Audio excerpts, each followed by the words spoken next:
It's a parent's job to discipline their kids, to teach them what's right and what's wrong. But sometimes kids just don't listen. They'll do whatever they want, and no matter how many times you tell them to stop, they just keep testing your patience. For most parents, it's exhausting. You spend so much time and energy trying to keep your children from turning the house, or in some cases, the outside world, into complete chaos. Some parents call it tough love, others might call it something else entirely. In this story, we'll talk about an incident that happened in Japan in 2016 when a pair of loving parents decided to discipline their son in a way that would spark national outrage. They left him alone in the forest.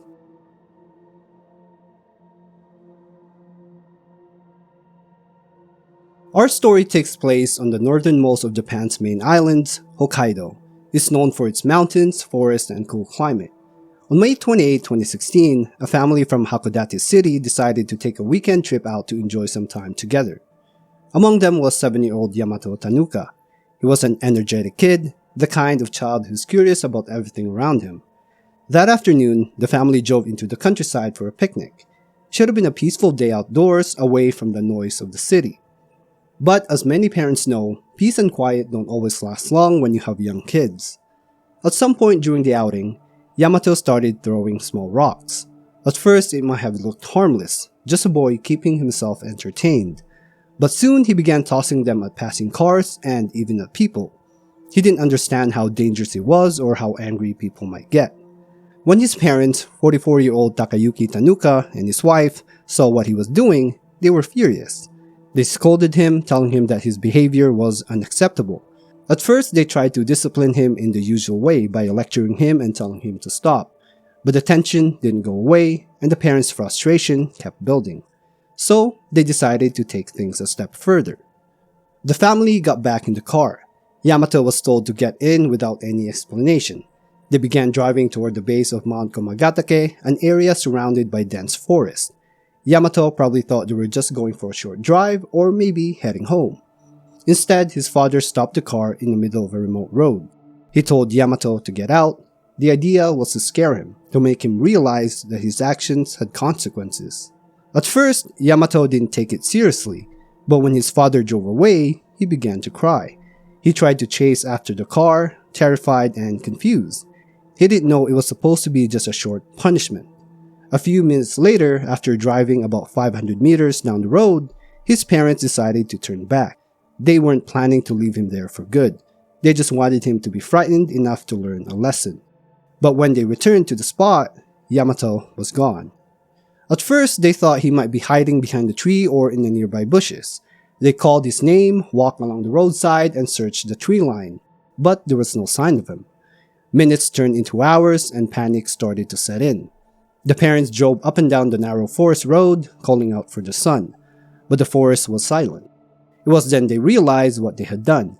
The punishment meant to teach him a lesson had gone horribly wrong. That evening, they contacted the local authorities and reported their son missing. When news broke out about a lost 7-year-old boy in the Hokkaido wilderness, the story spread quickly. Missing child cases were rare in Japan, especially in such remote areas. By the next morning, police officers and local volunteers had joined the search. More than 200 people combed through the dense woods around Mount Komagatake. The terrain was challenging. Forest floor was covered in thick vegetation, and there were no clear trails apart from the dirt road where Yamato had last been seen. Every searcher had to push through heavy undergrowth, climbing over fallen branches, and squeezing between trees. There was also another danger: bears. The area was known to be home to brown bears, one of the largest predators in Japan. This made the search even more urgent. And then there was the weather. Although daytime temperatures in late May were mild, around 20 Celsius or 68 Fahrenheit, nights were much colder. They could drop to 12 Celsius or 53 Fahrenheit, which might not seem freezing, but for a small child wearing only a t-shirt and sweatpants, it was enough to cause hypothermia. As days passed, there was still no sign of Yamato. Search teams used helicopters, dogs, and infrared cameras. But the forest was vast, and the boy was tiny compared to the endless green around him.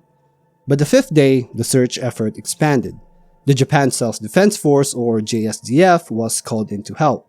With the addition of the military, nearly 300 people were now involved. Still, no one could find him. For days, the forest remained quiet. No footprints, no clothing, no traces at all. Some started to lose hope. Then, on June 3, 2016, 7 days after Yamato vanished, a miracle happened, though not in the way anyone expected. That morning, a group of JSDF soldiers arrived at a nearby training facility for their regular drills. The facility was located about 5 kilometers or roughly 3 miles from where Yamato had disappeared. As one soldier began checking the buildings on site, he noticed that one of the small shelters wasn't locked. Normally, the cabins were kept closed when not in use.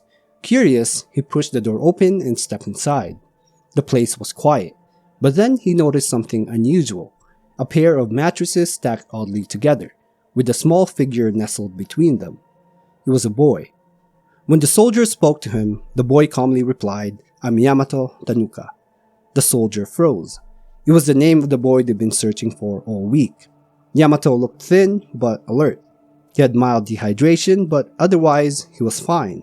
The soldier gave him 2 rice balls and radioed the others, telling them the missing boy had been found. Soon, helicopters arrived and Yamato was airlifted to a nearby hospital. After being left in the forest, Yamato thought his parents had abandoned him for good. Scared and alone, he started walking. He didn't know where he was going, only that he needed to find help or a way home. He walked for hours through uneven terrain, pushing through bushes and branches until it got dark. That's when he stumbled upon the old military facility. He climbed through a fence and looked for anyone around, but the place was deserted. Trying to get inside one of the huts, he found that most of the doors were locked. One of them, though, wasn't. Inside, it was dark and cold, but it offered shelter. Just outside was a water tap and he used it to drink whenever he was thirsty. He had no food, so he relied on the only thing that could keep him comfortable: warmth. Inside the hut, there were 2 old mattresses. Yamato wedged himself between them at night to stay warm. During the day, he drank water from the tap outside to keep himself hydrated. That's how he managed to survive for nearly a week, with nothing but water, shelter, and his own willpower. When the news came out and Yamato was alive, the entire country breathed a sigh of relief. It was almost unbelievable. A 7-year-old surviving alone in the wild for a week. But that relief quickly turned into anger once people learned what had really happened. At first, Yamato's parents told police that their son had gone missing while they were foraging for wild plants, a common activity in rural Japan. They claimed he had simply wandered off.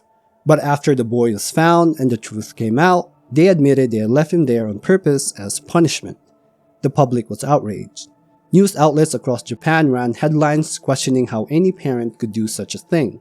Comment sections filled with anger and disbelief. Many couldn't understand how a small act of misbehavior, throwing stones, could lead to something this extreme. When Takayuki Tanooka appeared on national television to apologize, he was obviously holding back tears. I mean, just look at him. Waterfalls of tears dripping down his face, except the waterfall was dry. He said he was deeply sorry for what happened and that they were loving parents who went too far trying to discipline their son. Sure, because every loving parent would definitely leave their 7-year-old son alone in a forest full of bears. But not everyone believed the apology was sincere. Some saw it as an attempt to save face rather than a genuine remorse. The incident sparked a huge national debate in Japan about parenting and discipline. Many people argued that Yamato should not be returned to his parents. Educators and psychologists spoke out too. Child education expert Naoki Ogi said too many parents in Japan regard their children as little more than personal possessions. Another, Mitsuko Tateishi, criticized the parents' behavior even more bluntly, saying, "The punishment these parents chose is unthinkable. They have no idea how to raise a child. They did not try to explain what was right and wrong. A child is not a dog or cat. You have to treat a child like a human being." However, not everyone saw it that way. Some people sympathized with the parents, arguing that they were under immense stress and that the punishment had gone wrong by accident. One person was quoted saying, "I really feel for the father. He only wanted to discipline his child. I hope people stop condemning him." The case divided public opinion. Some saw it as an act of cruelty, others as a mistake made in frustration. While the adults debated, Yamato himself showed remarkable resilience. Doctors who examined him at the hospital said he was calm and cooperative. Despite spending 7 nights alone, he didn't show signs of panic or trauma. Physically, he had only mild dehydration and fatigue, no hypothermia, no injuries, and no lasting health problems. The staff who cared for him were surprised at how composed he was. For a 7-year-old, surviving a week in the forest was almost unimaginable. Yet, Yamato seemed to have handled it with quiet strength. After several days of observation, he was cleared to go home. In many Western countries, abandoning a child like this would certainly lead to criminal charges and long legal battle. But in Japan, the outcome was different. Police investigated the case but decided not to press charges. They concluded that while the parents' actions were reckless, they didn't meet the threshold for criminal intent. In the end, no legal punishment was handed down. The parents faced only public shame and the scrutiny from the media. Child welfare officers were assigned to monitor the family situation, ensuring that Yamato's well-being was being looked after. Reports later confirmed that he was emotionally stable and had returned to school soon after his recovery. The family eventually withdrew from public attention, trying to move on from what had become one of Japan's most talked about parenting scandals in years. What happened in Hokkaido remains one of those rare stories that stick with people, not just because a child survived something extraordinary, but because of what revealed about parenting, discipline, and public reaction. Yamato's survival was nothing short of remarkable and a little bit of luck. Alone in the wilderness, he managed to find shelter, water, and the strength to keep going. As for his parents, the lesson they intended to teach turned into a nationwide conversation, one that blurred the line between punishment and neglect. That's it for the video. If you made it all the way to the end, thank you. I would really appreciate it if you can support the channel so that one day I can offer you a much better experience. Have a good, wonderful day or night, and I will see you in the next video.